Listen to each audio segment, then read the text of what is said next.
তাপপ্রবাহের প্রতিকূল পরিস্থিতিতে সারা দেশের হাসপাতালগুলো প্রস্তুত রাখার নির্দেশ দিয়েছেন স্বাস্থ্যমন্ত্রী ডাক্তার সামন্তলাল সেন। তিনি বলেন, বর্তমান পরিস্থিতিতে হাসপাতালগুলোতে জরুরি রোগী ছাড়া অন্য রোগী ভর্তি না করার নির্দেশ দেওয়া হয়েছে। সচিবালয়ে এক সভা শেষে এসব কথা বলেন স্বাস্থ্যমন্ত্রী। তীব্র তাপদাহে হিট স্ট্রোকের ঝুঁকি বাড়ছে উল্লেখ করে এ থেকে রেহাই পেতে বেশ কিছু পরামর্শ দেন ডাক্তার সামন্তলাল সেন। এসকে সৌরভের প্রতিবেদন। সচিবালয়ে মন্ত্রণালয়ের সভাকক্ষে তীব্র তাপদাহে সার্বিক পরিস্থিতি নিয়ে সারা দেশের হাসপাতালের পরিচালক ও সিভিল সার্জনদের সঙ্গে ভার্চুয়াল সভা শেষে সংবাদ সম্মেলন করেন স্বাস্থ্যমন্ত্রী ডাক্তার সামন্তলাল সেন। বৈঠকের বিস্তারিত তুলে ধরে তিনি জানান, যে কোনো পরিস্থিতি মোকাবিলায় হাসপাতালগুলোতে প্রতিকূল পরিবেশের পাশাপাশি শিশু হাসপাতালগুলোকে পর্যাপ্ত ব্যবস্থা রাখার নির্দেশ দেওয়া হয়েছে।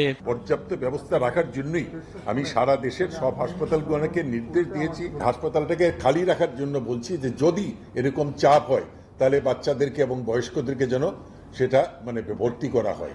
এখন কোল্ড কেস কয়েকদিন বন্ধ থাকবে। বাচ্চাদের ব্যাপারেও কিন্তু আজকে থেকে আমরা একটা অনলাইন ট্রেনিং এর ব্যবস্থা করছি সারা দেশের ডাক্তারদেরকে যে ইমিডিয়েটলি কি করা উচিত। বয়স্ক ও শিশুরা যেন প্রয়োজন ছাড়া বাসার বাইরে না যায় সে বিষয়ে পরামর্শ দেন স্বাস্থ্যমন্ত্রী। এ সময় হিট স্ট্রোকের লক্ষণ ও করণীয় তুলে ধরেন তিনি। হঠাৎ করে তাপমাত্রা বেড়ে যায়, গরমে অচেতন হয়ে যাওয়া, মাথা ঘোরা, তীব্র মাথা ব্যথা, ঘাম কমে যাওয়া, ত্বক গরম ও শুষ্ক হয়ে যাওয়া, শারীরিক দুর্বলতা ও পেশিতে টান অনুভব করা, বমি হওয়া, হৃদস্পন্দন বেড়ে যাওয়া, শ্বাসকষ্ট, মানসিক বিভ্রম, খিঁচুনি। হিটস্ট্রোকে আক্রান্ত ব্যক্তিকে অপেক্ষাকৃত ঠান্ডা বা শীততাপ নিয়ন্ত্রিত ঘরে নিয়ে যেতে হবে। রোগীর শরীর থেকে অপ্রয়োজনীয় কাপড় খুলে ফেলতে হবে।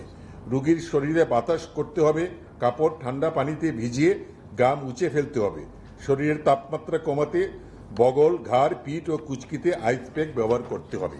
চলমান তীব্র তাপ প্রবাহের কারণে পরিস্থিতি বুঝে শিক্ষা প্রতিষ্ঠানের ছুটি আরো বাড়ানো হবে বলে জানান স্বাস্থ্যমন্ত্রী ডাক্তার সামন্তলাল সেন। পরিস্থিতি বুঝে আমরা যদি মনে করি ডেফিনেটলি আমরা বাড়াবো, এতে কোনো সন্দেহ নেই। SK Sourav, STV, Dhaka.